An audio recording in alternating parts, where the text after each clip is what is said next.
प्रणाम सभी को। आइए आज गीता के अध्याय 5वें और श्लोक 24 से शुरू करते हैं।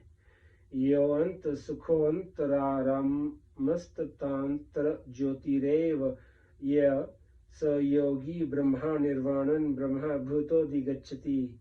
मतलब जो मनुष्य केवल परमात्मा में सुख वाला है और केवल परमात्मा में रमण करने वाला है तथा जो केवल परमात्मा में ज्ञान वाला है वह ब्रह्मा में अपनी स्थिति का अनुभव करने वाला सांख्य योगी निर्वाण ब्रह्मा को प्राप्त होता है। व्याख्या।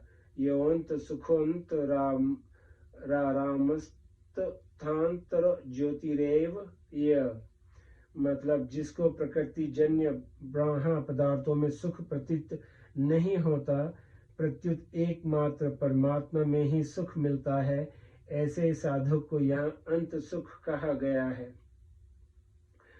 परमात्मा तत्व के सिवाय कहीं भी उसकी सुख बुद्धि नहीं रहती। परमात्मा तत्व में सुख का अनुभव उसे हर समय होता है, क्योंकि उसके सुख का आधार बाह्य पदार्थों का संयोग नहीं होता। स्वयं अपनी सत्ता में निरंतर स्थित रहने के लिए बाह्य की कृष्ण मात्र भी आवश्यकता नहीं है।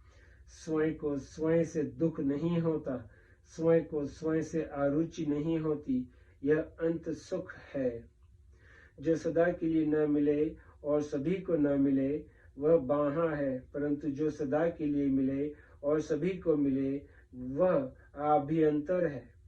जो भोगों में रमण नहीं करता, केवल प्रत्युत केवल परमात्मा तत्व में ही रमण करता है और व्यवहार काल में भी जिसका एकमात्र परमात्मा तत्व में ही व्यवहार हो रहा है, ऐसे साधक को यहाँ अंतराराम कहा गया है।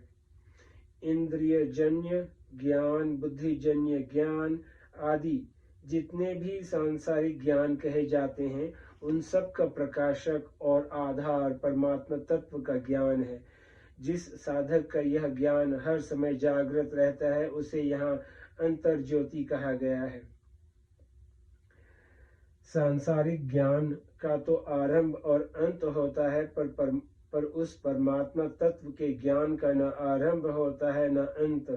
वह नित्य निरंतर रहता है, इसीलिए सब में एक परमात्मा तत्व ही परिपूर्ण है। ऐसा ज्ञान सांख्य योगी में नित्य निरंतर और स्वतः स्वाभाविक रहता है। स योगी ब्रह्मा निर्वाणं ब्रह्मा भूतोऽधिगच्छति। सांख्य योग का ऊंचा साधक ब्रह्मा में अपनी स्थिति का अनुभव करता है, जो परिचिंता का घोतक है। कारण कि साधक में मैं स्वाधीन हूँ, मैं मुक्त हूँ, मैं ब्रह्मा में स्थित हूँ, इस प्रकार परिचिंता के संस्कार रहते हैं। ब्रह्मभूत साधक को अपने में परिचिंता का अनुभव नहीं होता। जब तक कृष्ण मात्र भी परिचिंता या व्यक्तित्व शेष है, तब तक वह तत्वनिष्ठ नहीं हुआ है। इसीलिए इस अवस्था में संतोष नहीं करना चाहिए। ब्रह्मा निर्वाणम पद का अर्थ है जिसमें कभी कोई हलचल नहीं हुई, न हलचल हुई नहीं है, नहीं होगी नहीं और हो सकती भी नहीं, ऐसा निर्वाण अर्थात शांत ब्रह्मा। जब ब्रह्मभूत सांख्य योगी का व्यक्तित्व निर्वाण ब्रह्मा में लीन हो जाता है, तब एकमात्र निर्वाण ब्रह्मा ही शेष रह जाता है।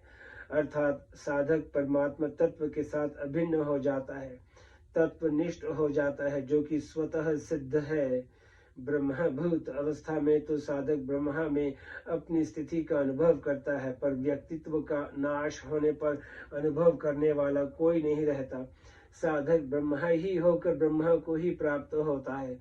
ब्रह्मा वसन ब्रह्मा प्यति बृहद्रनायक। संबंध। पूर्व श्लोक में भगवान ने निवृत्ति पूर्वक सांख्य योगी की साधना बताई। अब आगे के श्लोक में प्रवृत्ति पूर्वक सांख्य योगी की साधना बताते हैं। अब आइए श्लोक 25 से शुरू करते हैं। लभन्ते ब्रह्मा निर्वाण मृषय क्षीण कल्मषा छिन्न द्वधा यतात्मान सर्वभूत हिते रता। जिनका शरीर मन बुद्धि इंद्रियों सहित वश में है, जो संपूर्ण प्राणियों के हित में रत है, जिनके संपूर्ण संशय मिट गए हैं, जिनके संपूर्ण कल्मश मतलब दोष नष्ट हो गए हैं, वे विवेकी साधक निर्वाण ब्रह्म को प्राप्त होते हैं। व्याख्या। यथात्मान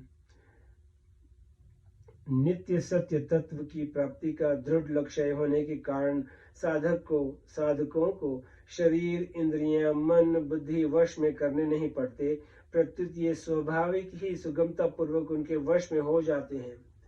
वश में होने के कारण इनमें राग द्वेष आदि का दोषों का अभाव हो जाता है और इनके द्वारा होने वाली प्रत्येक क्रिया दूसरों का हित करने वाली हो जाती है।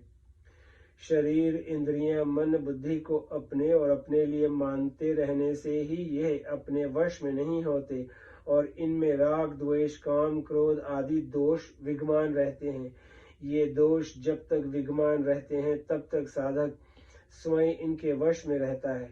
इसीलिए साधक को चाहिए कि वह शरीर आदि को कभी अपना और अपने लिए न माने। ऐसा मानने से इनकी आग्रहकारिता समाप्त हो जाती है और ये वश में हो जाते हैं। अतः जिनका शरीर, इंद्रियां, मन, बुद्धि में अपनेपन का भाव नहीं है तथा जो इन शरीर आदि को कभी अपना स्वरूप नहीं मानते, ऐसे सावधान साधकों के लिए यह यथात्मान पद आया है। सर्वभूत हिते रता सांख्य योगी की सिद्धि में व्यक्तित्व का अभिमान मुख्य बाधक है। इस व्यक्तित्व के अभिमान को मिटाकर तत्व में अपनी स्वाभाविक स्थिति का अनुभव करने के लिए संपूर्ण प्राणियों के हित का भाव होना आवश्यक है। संपूर्ण प्राणियों के हित में प्रीति ही उसके व्यक्तित्व को मिटाने का सुगम साधन है। जो सर्वत्र परिपूर्ण परमात्मा तत्व के साथ अभिन्नता का अनुभव करना चाहते हैं, उनके लिए प्राणी मात्र के हित में प्रीति होनी आवश्यक है। जैसे अपने कहलाने वाले शरीर में आकृति, अवयव, कार्य, नाम आदि भिन्न भिन्न होते हुए भी ऐसा भाव रहता है कि सभी अंगों को आराम पहुंचे, किसी भी अंग को कष्ट न हो। ऐसे ही वर्ण, आश्रम, संप्रदाय, साधन, पद्धति आदि भिन्न भिन्न होते हुए भी संपूर्ण प्राणियों के हित में स्वाभाविक ही रति होनी चाहिए कि सबको सुख पहुंचे, सबका हित हो, कभी किसी को कृष्ट मात्र भी कष्ट न हो। कारण कि बाहर से भिन्नता रहने पर भी भीतर से एक परमात्मा तत्व ही समान रूप से सब में परिपूर्ण है। अतः प्राणी मात्र के हित में प्रीति होने से व्यक्तिगत स्वार्थ भाव सुगमता से नष्ट हो जाता है और परमात्मा तत्व के साथ अपनी अभिन्नता का अनुभव हो जाता है। छिन्न द्वैधा, जब तक तत्व प्राप्ति का एक निश्चय दृढ़ नहीं होता तब तक अच्छे अच्छे साधकों के अंतःकरण में भी कुछ न कुछ दुविधा विद्यमान रहती है। दृढ़ निश्चय होने पर साधकों को अपनी साधना में कोई संशय, विकल्प, भ्रम आदि नहीं रहता और वे असंगति रूप से तत्परता पूर्वक अपने साधन में लग जाते हैं। क्षण कल्मषा, प्रकृति से माना हुआ जो भी संबंध है वह सब कल्मश ही है, क्योंकि प्रकृति से माना हुआ संबंध ही संपूर्ण कल्मशों अर्थात पापों, दोषों, विकारों का हेतु है। प्रकृति तथा उसके कार्य, शरीर, इंद्रियां, मन, बुद्धि आदि से स्पष्टतया अपना अलग अनुभव करने से साधक में निर्विकारता स्वतः आ जाती है।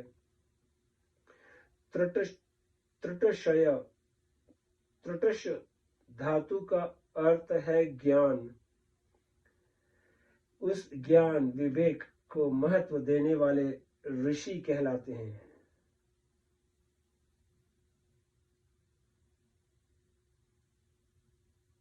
त्रटशी कहलाते हैं। प्राचीन काल में ऋषियों ने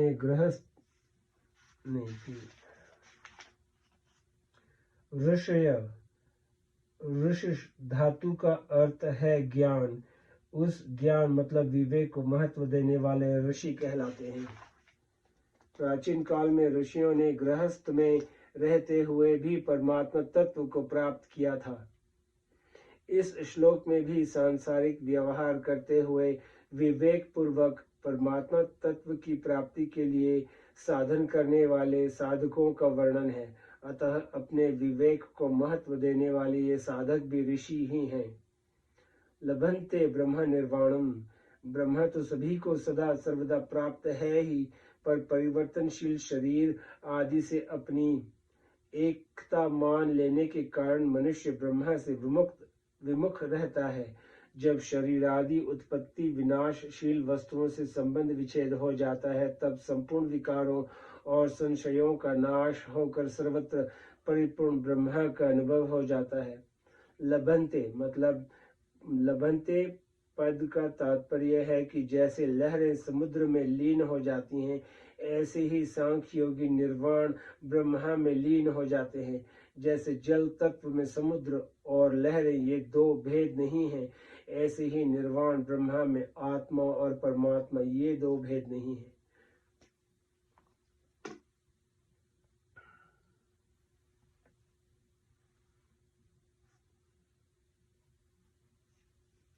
आइए आज यहीं समाप्त करते हैं, फिर कल श्लोक 26 से शुरू करेंगे। नमस्ते।